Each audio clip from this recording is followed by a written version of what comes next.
Welcome to Sundar 360. ఈ మాటలు వినండి. If not Modi ji, then who? This inaction on Manipur, Honorable Prime Minister, where you had absolute power to intervene but did not, is a cornerstone after which India will say anyone but Modi. नफरतों की जंग ने अब देखो क्या क्या हो गया. सब्जियां हिंदू हुई, बकरा मुसलमान हो गया. The pride of India lies not in the wealth of one individual. The pride of India lies in the robustness of its institutional structure. Sir, Mr. Chairperson, sir, are you going to do your job and please ask the honorable gentleman to sit down? దుమ్ము దులిపింది కదా పార్లమెంట్లో. ఈమె పేరు Mahua Moitra, Bengal TMC MP. పార్లమెంట్లో మస్తు మాట్లాడుతుంది. ఆదాని ఇష్యూలో మోడీ ప్రభుత్వాన్ని కడిగి పడేసింది. మణిపూర్ మారణహోమం మీద లోక్సభలో దుమ్ము దులిపింది. తన ప్రశ్నలతోటి పార్లమెంట్ను షేక్ చేస్తుంది. అధికార పార్టీకి 3 చెరువుల నీళ్ళు దాపిస్తుంది. అయితే ఇప్పుడు ఈమె ముచ్చట ఎందుకు మాట్లాడుకుంటున్నాం అనుకుంటున్నారా? మహువా మొయిత్రా ఇంటి మీదకి సిబిఐని పంపిర్రు. వాళ్ళ ఇంటిని సెర్చ్ చేస్తున్నారు, భయభ్రాంతులకు గురి చేస్తున్నారు. పార్లమెంట్ ఎన్నికల నోటిఫికేషన్ వచ్చింది.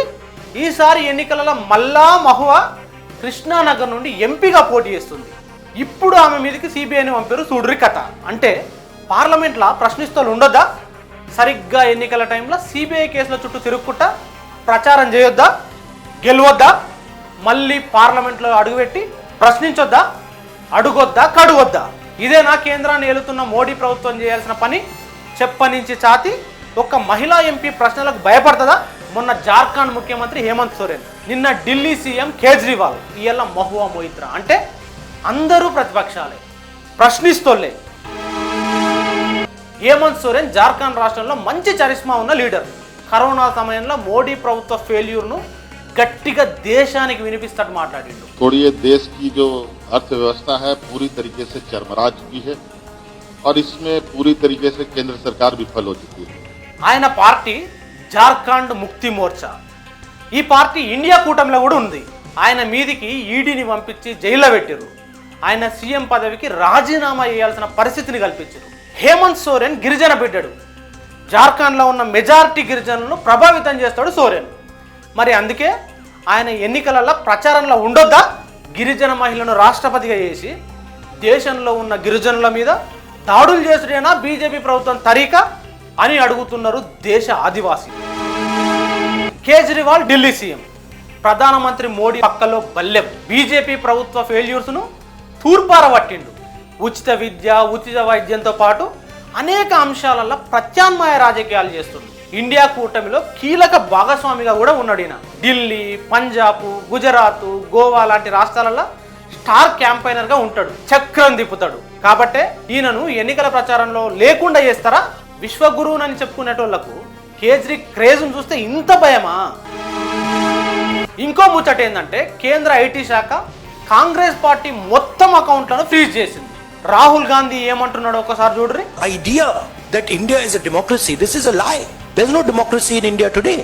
All our bank accounts have been frozen. You can imagine if it is done to a family, the family will starve to death. If it is done to a business, the business will be crippled. We can do no campaign work.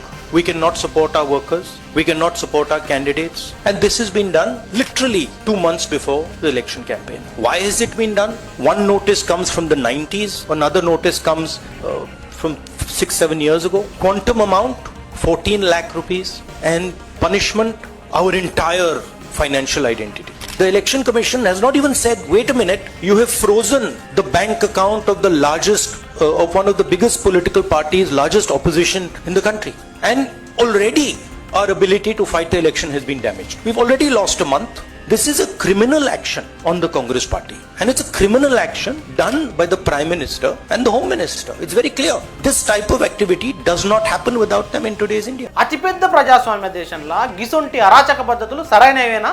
ప్రధాన ప్రతిపక్షం బాకీ పడ్డది 14 లక్షల రూపాయలంట. 9 సంవత్సరాల క్రితం IT శాఖ ఒకసారి నోటీసులు పంపించిందంట. మరి ఇప్పుడు సరిగ్గా ఎన్నికలకు 2 నెలల ముంగట అకౌంట్లు మొత్తం ఫ్రీజ్ చేశారు. ₹1 కూడా ఖర్చు పెట్టడానికి వీలు లేదు.